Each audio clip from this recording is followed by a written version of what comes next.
आज हम बनाने जा रहे हैं मिल्क मसाला। आप इसे ठंडे दूध में भी इस्तेमाल कर सकते हैं, गर्म दूध में भी इस्तेमाल कर सकते हैं। ये स्वाद तो बढ़ाएगा ही, साथ में ये हेल्दी भी है। इसके लिए हमें इन चीज़ों की ज़रूरत है। बादाम 2 टेबलस्पून, काजू 2 टेबलस्पून, पिस्ता 2 टेबलस्पून, चिरौंजी 1 टेबलस्पून, खरबूजे के बीज 1 टेबलस्पून, खसखस 1 टेबलस्पून, 20 हरी इलायची और 50 mg केसर।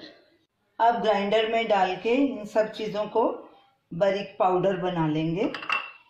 चिरौंजी, पिस्ता, खरबूजे की गिरी, काजू, बादाम, हरी इलायची, खसखस, केसर हम इसमें अभी नहीं मिला रहे। जब इन चीज़ों का पाउडर बना लेंगे तब केसर को इसमें मिक्स कर देंगे।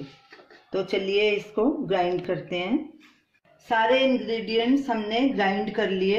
अब इसमें हम केसर मिक्स करेंगे, इसको अच्छे से मिक्स करेंगे। मिल्क मसाला तैयार हो गया। इसको एयर टाइट बॉटल में बंद करके फ्रीज़र में स्टोर करेंगे तो ये काफ़ी देर चलेगा, खराब नहीं होता कई महीनों तक। और जब भी आपको इसको यूज़ करना है तो 1 गिलास दूध में 1 टेबलस्पून मिल्क मसाला मिलाइए और चीनी अपने हिसाब से डाल सकते हैं। हमने इसमें चीनी नहीं मिलाई। तो ये रही हमारी आज की रेसिपी मिल्क मसाला। इसे ज़रूर ट्राई कीजिए और हमें अपना फीडबैक दीजिए। हमारी इस वीडियो को शेयर कीजिए, लाइक कीजिए, कमेंट कीजिए और हमारे चैनल को सब्सक्राइब कीजिए। Thanks for watching.